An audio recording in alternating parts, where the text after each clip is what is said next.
Number 18. Peter, I've been going around looking at candidates, and I first want to thank you for throwing your hat in the ring. There's a lot of great new candidates that have never served office, and I really appreciate you doing it.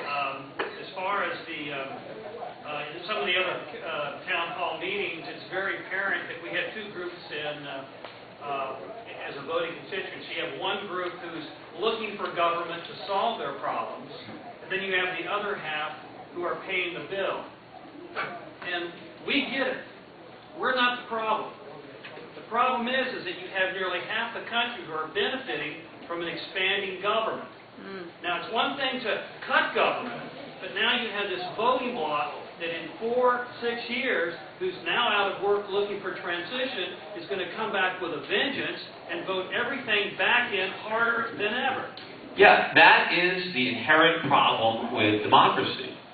That is why this country was founded to not be a democracy. Our founding fathers were smart enough to know that democracies didn't work.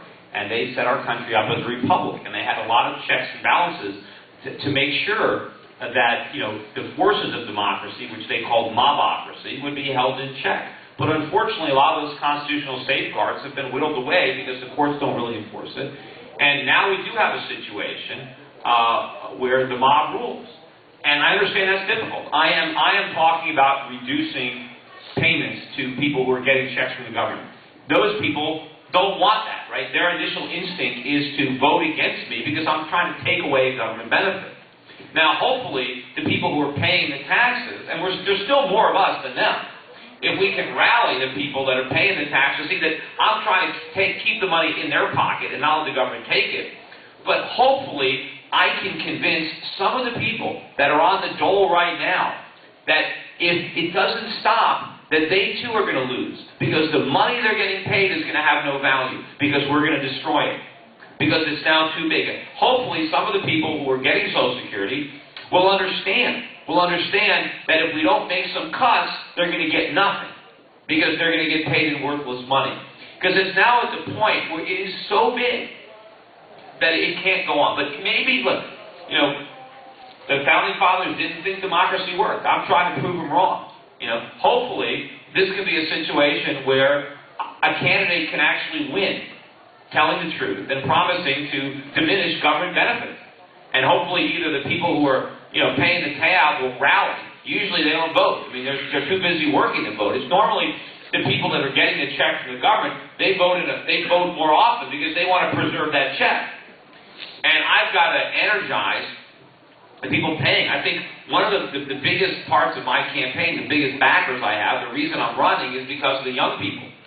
And, it's the young people that are, looking at this situation. They're looking at the giant bills that they're going to have to pay if they stay in this country, if they don't leave. And, they don't want stuff from government. They want the same opportunities that we had when we were growing up, and they see that slipping away. And I think it's very interesting that the young people, who normally, idealistically, would be going to the left. Right? Normally, when you're young, and you're idealistic, and you've never actually worked, and you've never actually run a business or paid taxes, you think government is great. It's not until you actually get into the workforce and see how much government costs and how it screws everything up that you become a conservative. But a lot of people are going to that conservative, free market, Austrian perspective, and they're arriving at it in their teens. So that's a great indication that things are changing. And I think part of that is because the internet is out there, and we're not just learning things from our professors, and we're not just getting it from the CBS Evening News. People can actually investigate and learn about things and expand their horizons, and people are learning. So that is encouraging, and hopefully I can get a lot of young people that normally would be voting for the Democrats to come out and vote for me, and maybe that will offset some of the people who are simply voting to maintain a government benefit.